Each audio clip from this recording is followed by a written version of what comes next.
2029 में जब लोकसभा के चुनाव होंगे तब हमारे देश की नारी शक्ति को जनप्रतिनिधि के रूप में लोकसभा में, विधानसभाओं में 33% स्थान मिलना ही चाहिए। ये भाजपा के कार्यकर्ताओं का गौरव है कि इस राष्ट्र में अपने संगठन में पहली बार महिलाओं को आरक्षण देने वाली राजनीतिक पार्टी भारतीय जनता पार्टी बनी। It is important, sir, that we build consensus and also show that we are committed for the economic, social empowerment of women as well. Modi ji Ram मंदिर भी बनवाएंगे और महिला आरक्षण भी लाएंगे। आज मैं कहूंगी कि उनकी भविष्यवाणी सच हुई। देश की मातृशक्ति का जो मिजाज बदलेगा, जो विश्वास पैदा होगा, वो देश को नई ऊंचाइयों पर ले जाने वाली एक अकल्पनीय, अप्रतिम शक्ति के रूप में उभरेगा। ये मैं अनुभव करता हूं।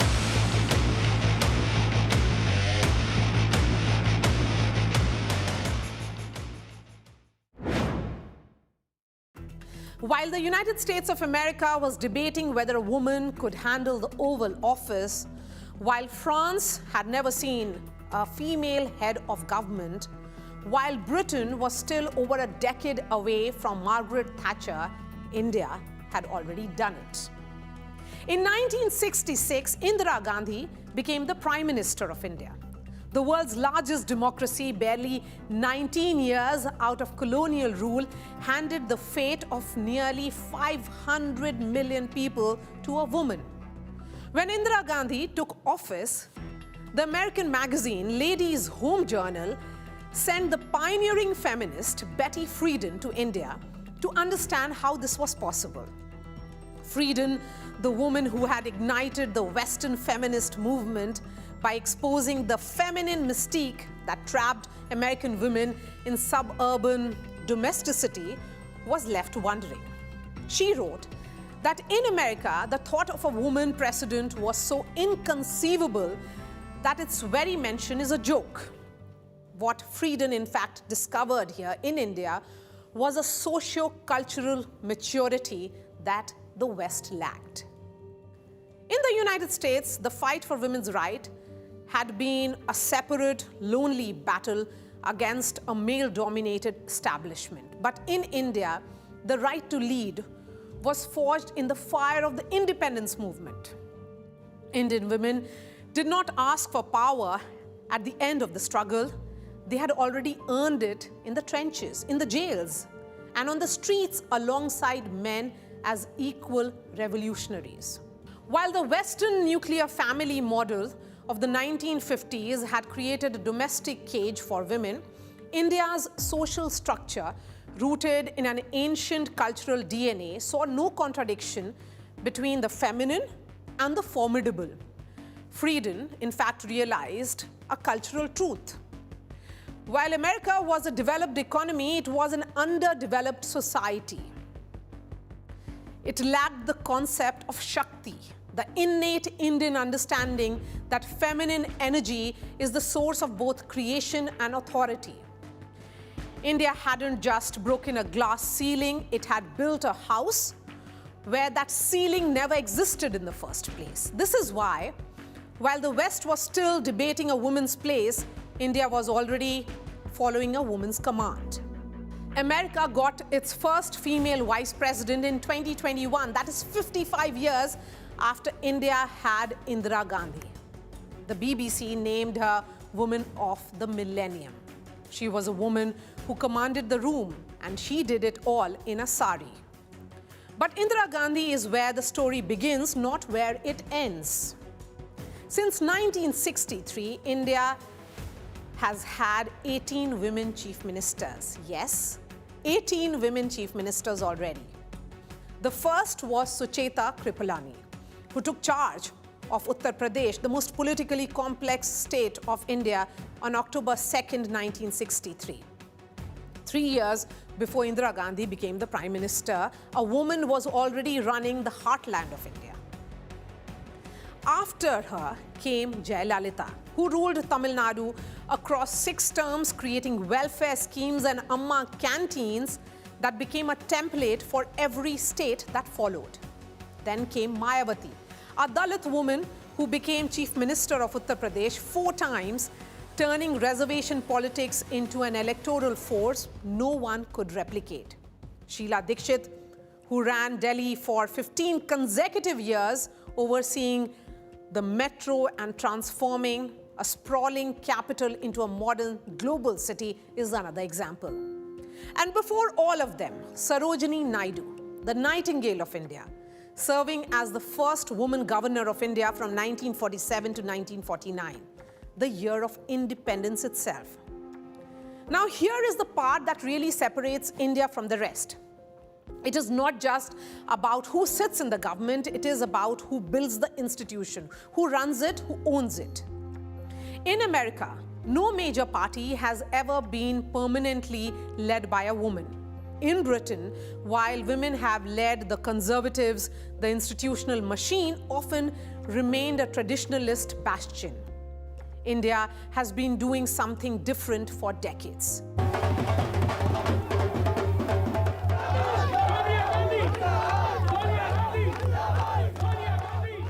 The Indian National Congress, the party that won independence, has had women at its helm multiple times. Indira Gandhi herself served as Congress president as early as 1959. Sonia Gandhi led the party for nearly 20 years, reviving it from the brink in the late 1990s and leading it to a surprise victory in 2004.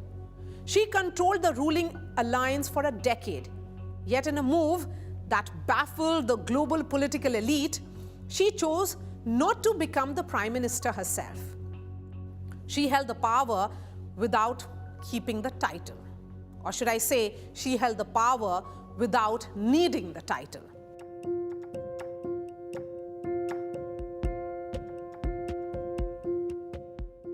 Then there is Mayawati. She was named as the successor to Kanshi Ram. She has led the Bahujan Samaj Party as its national president since 2003. A Dalit woman from the most caste-ridden political theatre in India, she took a movement for the marginalized and turned it into a machine that governed India's largest state 4 times. And then there is Mamata Banerjee, popularly known as Didi. She is known for her firebrand personality, her austere living, and her trademark cotton sari and slippers. Her politics is synonymous with Ma Mati, Manush, mother, motherland, and people. She is not a borrowed leader, not a dynasty candidate, not a placeholder. She grew up in a lower middle-class neighborhood of South Kolkata. Her father died when she was 17. She worked as a stenographer and a teacher to survive. And then she entered the political arena. She founded the All India Trinamool Congress in 1998, a breakaway from the giant Congress party, and built a movement from nothing. In 2011, Didi did what no one thought possible. She ended 34 years of left-front rule, the world's longest-running democratically elected communist government. She secured re-election in 2016, again in 2021, and today she's fighting to retain power in these assembly elections. Now look at where India stands today. Pratibha Patil made history as India's first woman president.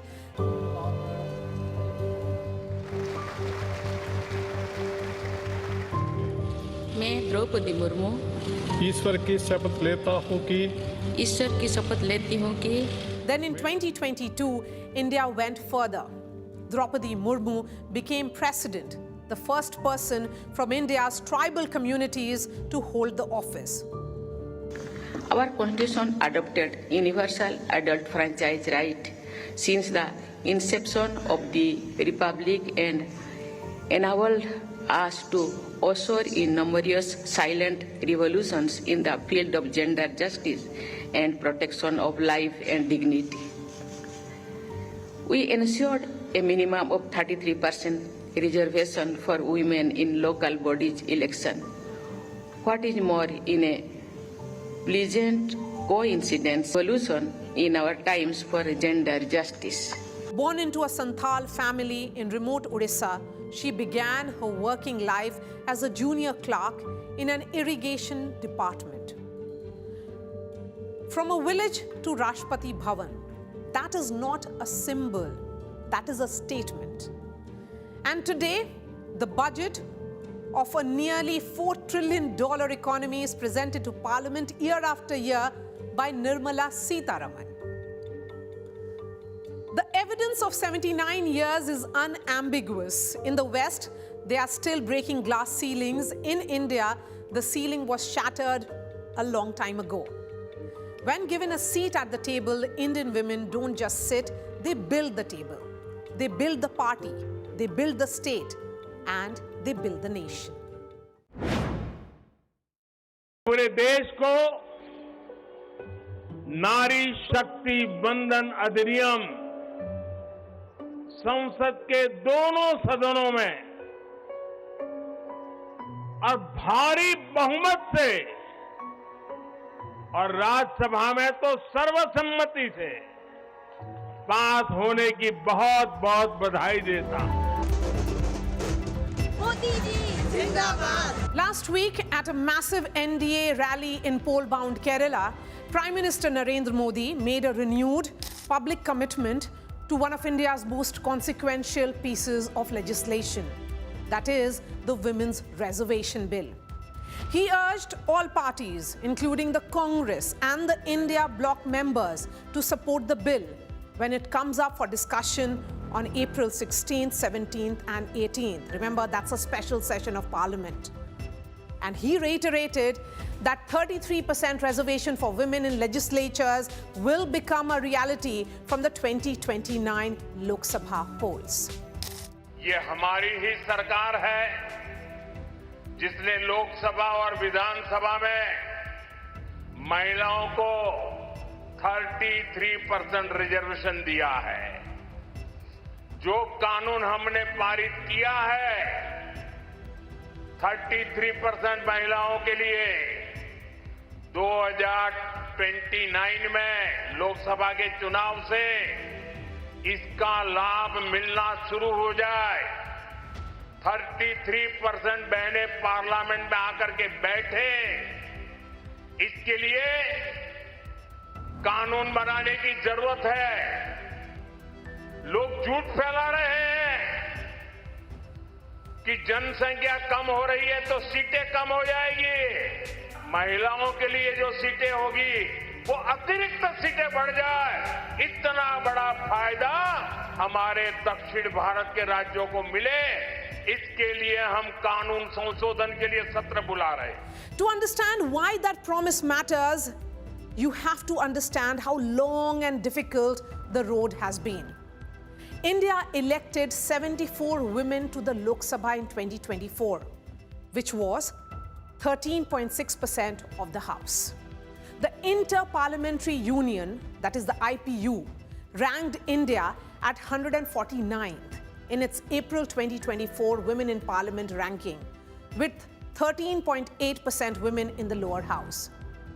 The global average for women's representation in national parliaments stood at 27.2% across all chambers in 2025 and 27.5% at the start of this year, that is 2026. South Asia as a region was at 15.6%. India's deficit is visible against most democracies. In South Africa, for example, women hold 46% of parliamentary seats. In the Nordic countries, the figure is 44.8%. In Australia and New Zealand, 48.3% across all chambers. And even in the Caribbean, averages 40.7%. The UK is at 35.8% and North America at 39% across all houses. And despite being the world's largest democracy, that is us, India lags behind. And yet, several countries have already reshaped their politics through explicit reservation or quota mechanisms. France uses a candidate list parity law, ensuring 50% of list positions go to women. South Africa relies on party-level gender quotas, yielding around 46% women in the National Assembly. In Nepal, 50% of local body seats are reserved for women. And in Tanzania, 30% of parliamentary seats are reserved for women on special lists. The story of this bill also explains why delay has become part of its political biography. When the Women's Reservation Bill first came up in the 11th Lok Sabha in 1996, late Sushma Swaraj pointed out that women then made up only 6.5% of the 543-member Lok Sabha. That was the numerical indictment of a system that had long assumed representation would somehow correct itself. It did not. From 22 elected women in the first Lok Sabha, the figure has risen over 7 decades, but far too slowly to match women's presence in public life, education, administration, media, or the economy. The debate was never only about gender in the abstract. It was also about power, caste, region, and access. Scholar Mary E. John noted that opposition to the bill was shaped in part by fears that a blanket quota would advantage only upper caste women. So, what we saw was that regional parties started pushing for quota within the quota for OBCs, minority, and other marginalized women. That demand was politically serious, but it also became a route to gridlock. The bill was introduced again and again in 1998, 1999, 2002, and 2003, and each time it failed to survive the maze of parliament.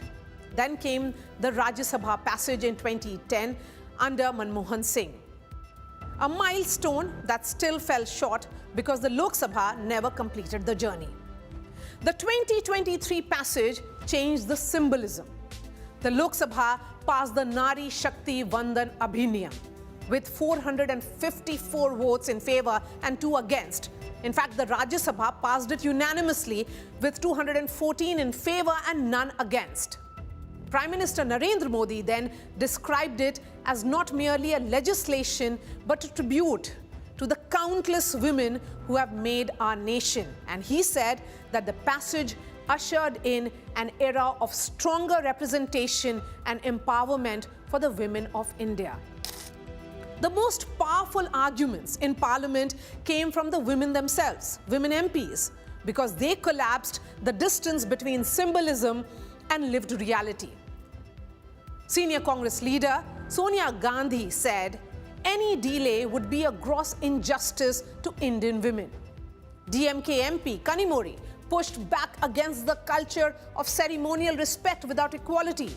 She said, and I quote her, "Stop saluting us. We want to be respected as equals," unquote.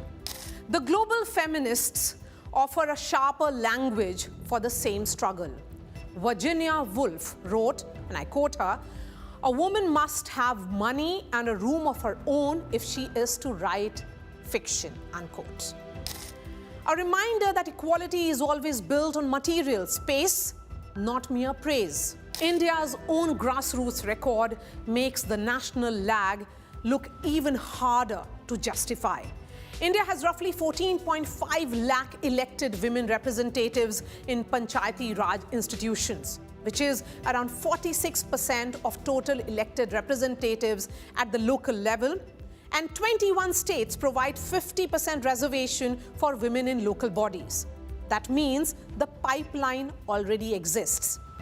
Women have already proved they can govern at scale, manage budgets, win elections, and run institutions.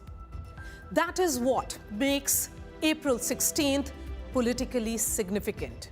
Prime Minister Modi's assurance that the Northeast and southern states will not lose representation and that additional seats will be arranged rather than existing seats cut, attempts to neutralize the old fear that women's reservation must come at someone else's cost. The deeper truth is simpler. Democracy cannot keep calling itself complete while half the population remains underrepresented in the chambers that decide law, budget, and rights. On April 16th, then, India will not just be deciding on a bill. It will be deciding whether to join the global frontline of gender-conscious democracies or to stay stuck in the lower half of the world table, where the data is already shouting what the speeches have been saying for decades. The debate around women's reservation in India invariably hits a wall called the Sarpanch Pati. It is the cynical charge that elected women are mere proxies while their husbands pull the strings from the shadows. It's an anecdote for those who want to maintain the status quo. But data tells a different story. It tells a story not of proxies, but of a quiet, relentless revolution. Look at the Bihar model, my home state. In 2006, Bihar became the first state to mandate a 50% quota. Critics predicted a collapse of governance. Instead, the ground shifted.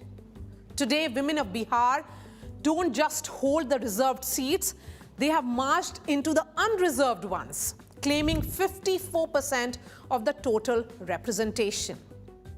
The International Growth Center, that is the IGC, and researchers like Nobel laureate Esther Duflo have audited this shift. They found that women leaders don't just sit on the throne, they re-engineer the village. While male leaders often prioritize prestige infrastructure, women heads pivot the budget toward what matters for survival. Clean drinking water, for example, health clinics, and child immunization. The National Family Health Survey confirms it. Where women lead at the grassroots, child mortality risks drop and institutional births rise. This isn't a proxy effect, it is a life-saving effect. If you want to see this transition in action, travel to Bihar. Look at the example of Ritu Jaiswal in Sitamarhi. Wife of a high-ranking officer, Ritu chose to return to her husband's ancestral village, a place that hadn't seen electricity or paved roads in decades. When she was elected Mukhya, the proxy label was thrown at her immediately because of her husband's background. But soon it changed because of her work on the ground. She fought the ration mafia and brought electricity to every home. Ritu isn't alone. There's another example in Rajasthan. Chhavi Rajawat. She too shattered the same caricature.